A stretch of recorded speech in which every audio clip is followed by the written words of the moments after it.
UDF പിന്തുണയോടെ സ്വതന്ത്ര സ്ഥാനാർത്ഥിയായി മത്സരിക്കുമെന്ന് ആവർത്തിച്ച് നാട്ടിക MLA CC മുകുന്ദൻ. മണ്ഡലത്തിൽ സ്ഥാനാർത്ഥിയായി പാർട്ടി തീരുമാനിച്ച ഗീതാ ഗോപി മുൻ BJPക്കാരിയും സ്പോൺസേഡ് സ്ഥാനാർത്ഥിയുമാണെന്ന് മുകുന്ദൻ ആരോപിച്ചു. എന്നാൽ മുകുന്ദന്റെ സ്ഥാനാർത്ഥിത്വത്തിൽ എതിർപ്പറിയിച്ച് പ്രാദേശിക കോൺഗ്രസ് നേതാക്കൾ രംഗത്തെത്തി. വിവാദങ്ങൾ തുടരുന്നതിനിടെ CPI ജില്ലാ എക്സിക്യൂട്ടീവും കൌൺസിലും ഇന്ന് ചേരും. നാട്ടിക സീറ്റിലെ സ്ഥാനാർത്ഥി നിർണയം വിവാദമായതോടെ പാർട്ടിയുമായി തെറ്റിപ്പിരിഞ്ഞ CC മുകുന്ദൻ സമവായത്തിനില്ല.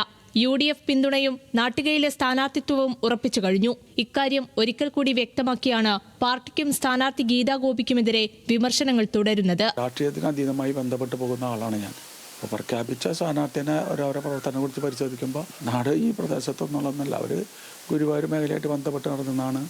അതുപോലെ തന്നെ എന്താ പറയുക, BJPയുടെ വലിയ ചുമതല വെച്ചിരുന്ന ആളാണ് ഗുരുവായൂർ മണ്ഡലത്തിൽ. രാജ്യത്ത് ഞാൻ ഇതുപോലെ തന്നെ പറഞ്ഞു വന്നപ്പോൾ ഞാൻ അവരോട് പറഞ്ഞാണ് ഞാൻ ഇവിടെ പറയാണ് എന്ന് പറയാണ്ടായി.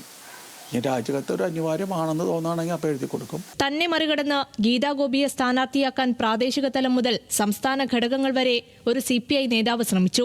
നാട്ടിക സ്വദേശി പോലുമല്ലാത്ത ഗീത മുൻ BJPക്കാരിയാണ്. പാർട്ടിക്ക് പുറത്തുള്ളവരുടെ സ്പോൺസർഷിപ്പ് ഗീതയ്ക്കുണ്ടെന്നുമാണ് മുകുന്ദന്റെ ആരോപണം. എന്നാൽ മുകുന്ദനെ UDF സ്വതന്ത്രനായി മത്സരിപ്പിക്കാനുള്ള ശ്രമങ്ങൾ നേതൃത്വം തുടരുന്നതിനിടെ കടുത്ത എതിർപ്പറിയിച്ച് പ്രാദേശിക നേതാക്കൾ രംഗത്തെത്തി. മറ്റു പാർട്ടികളിൽ നിന്ന് പുറന്തള്ളുന്ന നമ്മുടെ സ്ക്രാപ്പ് എടുക്കാൻ ഞങ്ങൾ താല്പര്യപ്പെടുന്നില്ല. ഞങ്ങളുടെ ഭാഗത്തുള്ള ഞങ്ങളുടെ അഭിപ്രായമാണ്.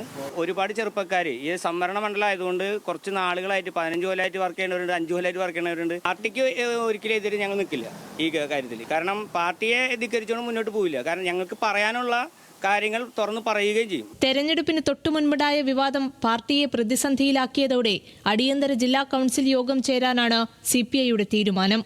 ന്യൂസ് മലയാളം, തൃശൂർ.